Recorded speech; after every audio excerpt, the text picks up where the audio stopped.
When I say the Democrats are socialists, I am not kidding. And now, as a matter of fact, we have polling to verify that claim is 100% accurate. But before we get to that, I want to focus on Kevin O'Leary taking apart AOC and the hypocrisy she has over being a democratic socialist. But before we get to these clips, don't forget to like and comment and subscribe on this video so we can break through the algorithms. Here we go.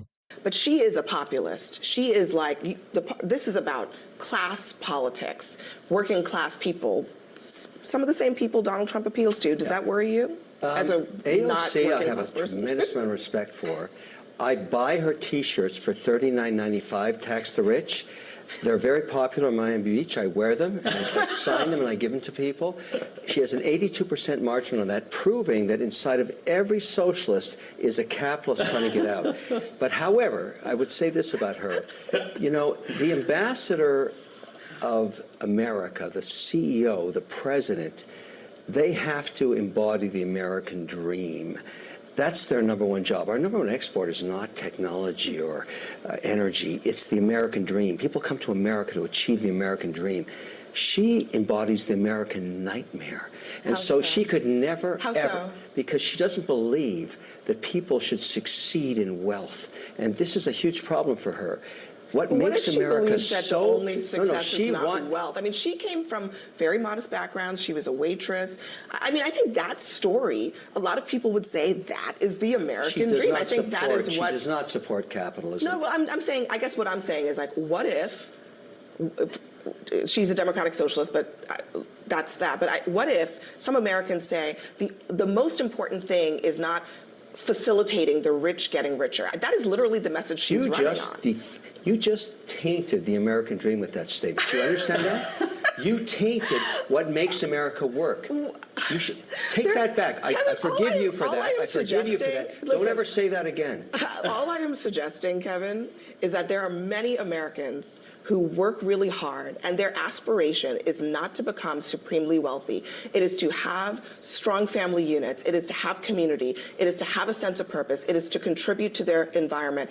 There are many Americans for whom just being filthy rich is not the American dream. I want to forgive you, but you're making it hard. Kevin O'Leary does a great job of exposing AOC's hypocrisy, right? She proclaims herself to be a proud socialist, but then turns around and sells T-shirts at an 80% markup just so she can fund her lifestyle and her campaigns. All right. So yes, in the heart of every socialist is a thriving capitalist, because what the leftists don't seem to understand is that if socialism was ever enacted in this country, the same thing would happen as in every other country it was ever enacted, which is to say that the wealthy and the powerful still remain wealthy and powerful, but the rest of the people are now equally miserable. So even though AOC is now worth millions of dollars, she's still out there espousing the same failed policy of socialism. And by the way, all the leading socialists are exactly the same. You have Bernie Sanders, who has multiple mansions and worth millions upon millions of dollars. And now, of course, you have our favorite lady from Somalia, Ilhan Omar, who went from basically being worth nothing to over $30 million.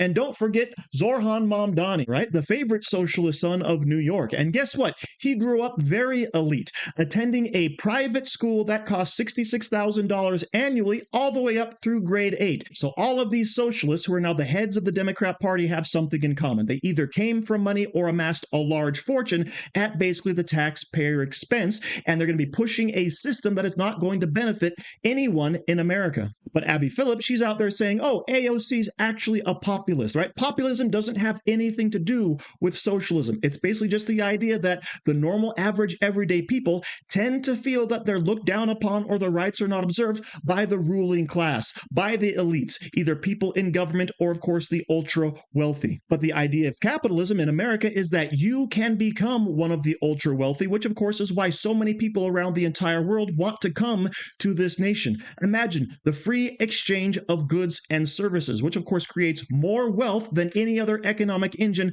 the world has ever known. And yet the Democrat Party is out there trying to stamp it out, as was revealed in new studies according to Gallup polling. Here are two numbers that I think are really remarkable. Just 42% of Democrats view capitalism positively. So 4 in 10 Democrats have a positive view of capitalism. By the way, that has been in negative territory, less than 50% since 2016. So it's not new, but it's hit the lowest it's ever been before, 42%. And here's, to me, even more shocking number.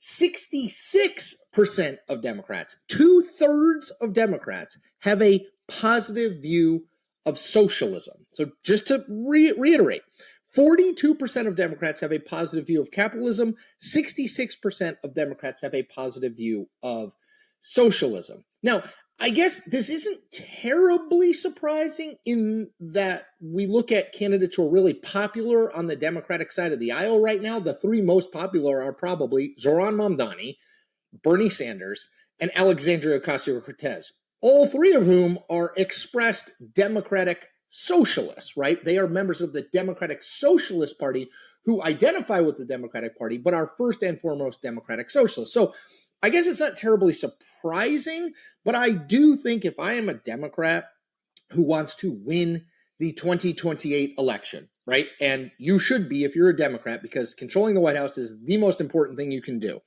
I look at that number and I say 2/3 of Democrats have a favorable view of socialism and only 42% of Democrats have a favorable view of capitalism. That would worry me, candidly, because socialism broadly will not sell. You can call it democratic socialism, you can call it whatever you want, but the idea of socialism will not sell in the country. And if Democrats are branded socialists, okay, and numbers like this make it pretty easy to do that, honestly, and factual to do it, I do not think that they will win. So Gallup polling has now proven beyond a shadow of a doubt what we've been saying for a long time on this channel. The Democrats have been taken over by the far left, by the socialists. They no longer represent America or the American dream or anything having to do with what made this country great. 66% of them view socialism in a positive light, which of course goes against everything that made America great in the first place. Okay, but what I want to point out here is notice what Cillizza said. He didn't say that Democrats need to run away from socialism. He didn't say they have to abandon these candidates because obviously that would destroy the party at this point. Okay, what he said is they have to reframe it. They have to rebrand it as something else. Brand it as populism by all means, right? Don't abandon socialism. Don't get rid of that from your platform. Don't expel those people from the party. Instead, embrace it. Just kind of lie about who you actually are, because he is correct. Socialism will not fly in America, right? Do you think people in the Midwest are going to vote for an AOC, for a Bernie Sanders? No, it's just simply not going to happen. But it's the same thing we've always noticed about the Democrat Party. If you want to win the primary, you run to the far left, to the radical fringe, and they vote you in and say, oh, now you're the candidate. And then what do you have to do? You got to reframe yourself and come to the middle just to make America think that you're normal, when as a matter of fact, you're not. Okay, we saw the same thing with Biden. We saw the same thing with Obama. Every single Democrat candidate runs to the left and then comes back to the center to try to win elections. And all we have to do is remind every single person out there what these people actually are, what they actually stand for, what they believe. And guess what? It's all on video, so it should be incredibly easy. So thank you very much for watching. Don't forget to like, share, comment, subscribe, and say hi to your mom for me. Do you like t-shirts? Of course you do. And now you can support the channel by buying an Angry Teacher t-shirt designed by me, Angry Teacher. So if you like America, if you like freedom, if you like liberty, then go ahead and click the link in the description, where all designs, of course, are 100% mother approved. So enjoy yourself and find something you like today.